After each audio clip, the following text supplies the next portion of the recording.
macam-macam, salah satunya nikel. Dan satu lembaga yang pertama kali langsung menentang itu adalah yang bernama IMF. Kalau Bapak pernah tahu, IMF itu adalah International Monetary Fund.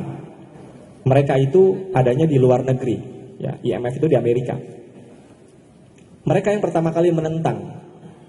Tapi yang dilakukan oleh pemerintah kita top banget, saya ajungkan jempol.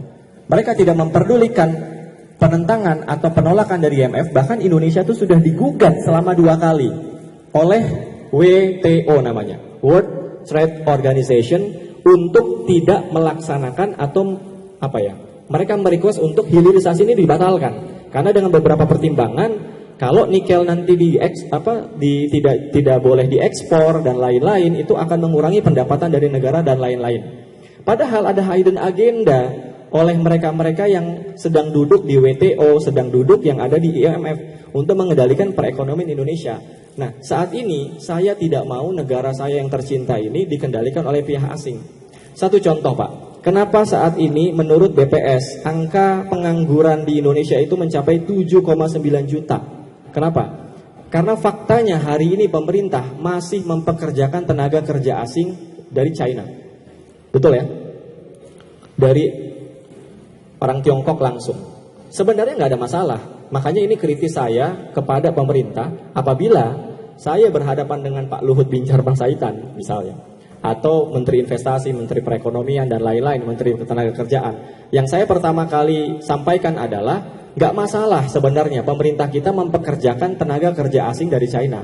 Tapi satu hal, kalau kita pengen mengurangi angka pengangguran yang ada di Indonesia, saya minta satu, ini saran dari saya, saran dari teman-teman entrepreneur muda juga sebenarnya. Regulasinya harus dirubah. Apa yang dirubah? Tenaga kerja asing wajib bisa berbahasa Indonesia. Kenapa demikian? Kenapa harus wajib berbahasa Indonesia? Yang tidak bisa berbahasa Indonesia jangan dikirim ke kita. Mereka selalu belajar dulu bahasa kita di negaranya. Sampai dia bisa bahasa Indonesia, baru mereka boleh terbangkan dan pekerjakan di Indonesia. Karena kenapa? Karena telah terjadi proses transfer ilmu di situ. Kita paham sekali kenapa pemerintah ini menggunakan tenaga kerja asing dibandingkan Indonesia. Karena kita tuh skill setnya beda seperti mereka. Mereka sudah punya skill set yang baik sekali untuk dipekerjakan di industri program hilirisasi. Makanya yang kita perlukan adalah transfer ilmu. Bagaimana caranya transfer ilmu? Kalau mereka tidak bisa berbahasa Indonesia, setiap kali mereka ngomong harus ada penerjemah. Nah, ini kan satu dilema. Makanya Bapak Ibu semua, dari fakta dan data ini, saya punya big plan yang hari ini saya mau sampaikan ke Bapak Ibu. Bukan satu-satunya tujuan saya membesarkan ini komunitas hanya terbatas sebagai komunitas trading saja. Bapak Ibu hanya stuck mendapatkan profit harian saja. Tidak. Akan banyak kesempatan bisnis-bisnis ke depannya, kesempatan peluang usaha ke depannya, dan otomatis pertumbuhan ekonomi Bapak Ibu, income Bapak Ibu juga akan berkembang. Disitulah kalau ada yang bertanya, Pak Rangga kira-kira target bikin komunitas ini berapa lama? Saya katakan selama-lamanya. Kalau bisa saya sampai mati, saya akan tetap buat Traders Gavina. Karena saya nggak mau Bapak Ibu ketika pertanyaan yang sangat saya suka sekali, pertanyaan bagus sekali. Itu pertanyaan wajib yang memang harus ditanyakan ya Bapak Ibu. Jadi apabila memang ada hal yang tidak diinginkan terjadi, kita sama-sama nggak ingin ya, apalagi saya. Karena sudah pasti beban kerugiannya kan terletak di saya kalau memang itu terjadi. Maka kita melakukan segala daya upaya untuk supaya tidak itu terjadi. Ya, tapi apabila itu terjadi ya, amit-amit apabila itu terjadi, maka kita sudah siapkan sebetulnya kemampuan atau kekuatan equity. Dari mana underlyingnya? Ya pasti dari bisnis-bisnis saya. Makanya komunitas ini saya masukkan ke dalam Sanctuary Group. Saya punya omset di beberapa lini bisnis yang tidak mungkin saya share di sini. Itu yang akan saya gunakan untuk membackup apabila hal tersebut terjadi, begitu. Jadi makanya kenapa saya sampai tadi soal istikharah dulu gitu ya, sampai berpikir matang-matang untuk membuat ini bisnis. Karena ini memang kelihatannya simple, kelihatannya komunitas ini kecil, tapi dampaknya begitu besar. Karena kenapa? Karena kalau sudah jutaan masyarakat Indonesia dari Sabang sampai Merauke itu ikut bergabung ke sini, tentunya resikonya kan juga besar. Resikonya besarnya di saya, begitu loh. Karena penanggung jawabnya tunggal adalah saya. Maka dari itu kita sudah pikirkan Pak tentang hal tersebut. Tadi ada lagi pertanyaannya tentang kalau ini apakah batas waktu ya? Ada nggak batas waktu? Oh, dana ya, oke.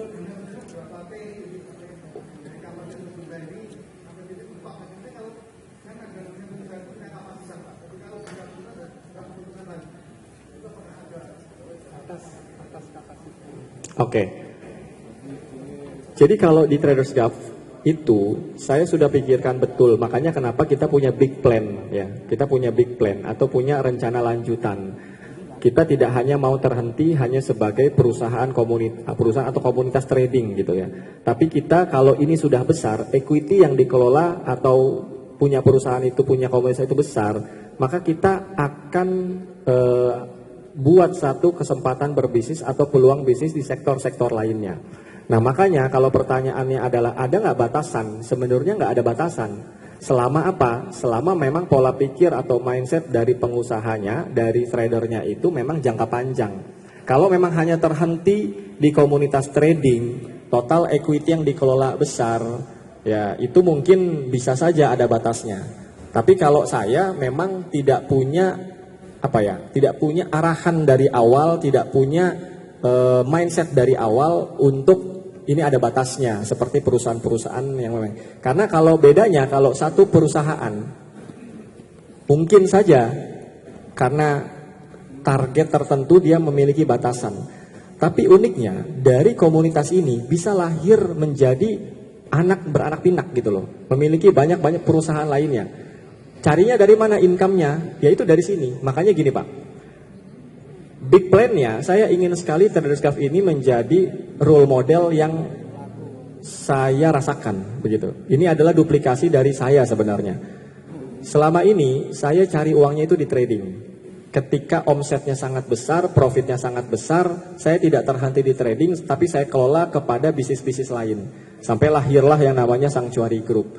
Sehingga kalau saya buat komunitas trading ini pasti akan tentunya lebih kuat karena underlayingnya, karena ketahanannya itu bukan hanya dari satu perusahaan saja atau dari satu sektor bisnis saja, tapi dari beberapa sektor bisnis. Karena memang kalau kita cek di luar negeri, baik itu di Dubai, di Malaysia, di Inggris atau di Amerika, Singapura juga, komunitas trading yang sehat itu harus punya underlaying, harus punya ketahanan, bukan hanya ketahanan modal segar ya Pak ya, tapi juga ketahanan dari bisnisnya. Contoh misalnya kalau ownernya hanya punya bisnis satu aja, bisnis properti misalnya, ya itu resikonya besar.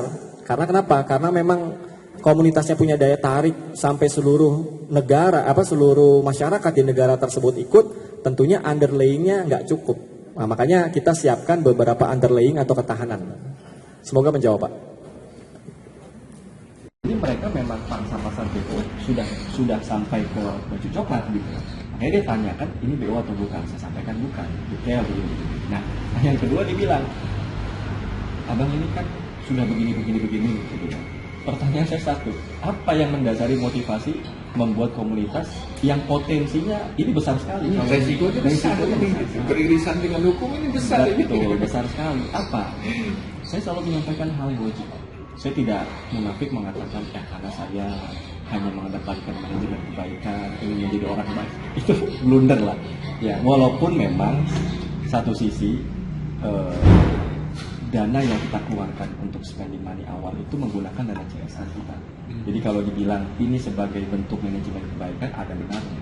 Karena kenapa? Karena waktu si 001 saya ini yang mengenalkan sama saya leader yang tadi saya bilang itu, ini kan orang pertama yang minta saya itu untuk tampil bikin komunitas. Jadi saya itu nggak punya pikiran Pak dari awal saya trading, nanti di tahun sekian saya akan buat perusahaan trading atau komunitas, nggak ada.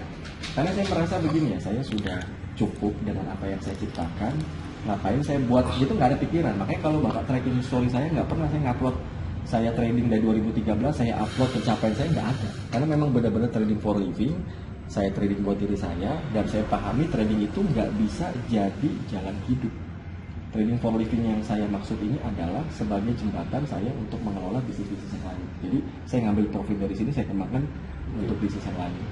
Nah, ketika ada banyak yang meminta saya, yang bikin saya tersentuh begini. Pertama, saya memang sebagai praktisi hukum mendampingi sampai banyak, ya bahasa kasar, memenjarakan orang-orang owner scam karena dia melakukan penipuan dalam dunia trading. Itu saya pernah mengalami. Jadi saya tahu sekali dunia trading di Indonesia. Yang kedua, saya sering sekali ketemu orang yang sampai nangis-nangis pegang tangan saya, minta tolong bagaimana caranya saya bantu uang dia supaya balik dulu waktu di Viralda sama yang 89.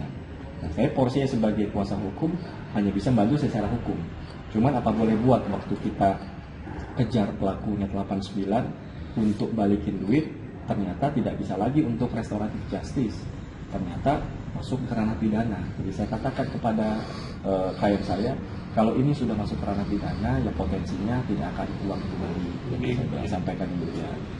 Yang ketiga, ada tawaran seperti itu dengan mengatakan Pak Rangga ini kan sebagai edukator trading dan juga hukum udah terbiasa mengedukasi, naikin status Pak, jangan hanya di platform channel media sosialnya, tapi bikin satu kegiatan bisnis yang nyata yang bisa juga membantu teman-teman recovery. Itu informasi yang pertama kali, teman-teman recovery. Jadi makanya saya dari awal itu memang membuat plan, tujuan utama itu, pasar utama itu adalah mereka-mereka yang sudah ditipu sana ditipu sini, recovery di kita. Makanya akhirnya saya baru mau. Itu pun proses panjang Pak. Saya sampai sholat istikharah dulu, doa gitu kan.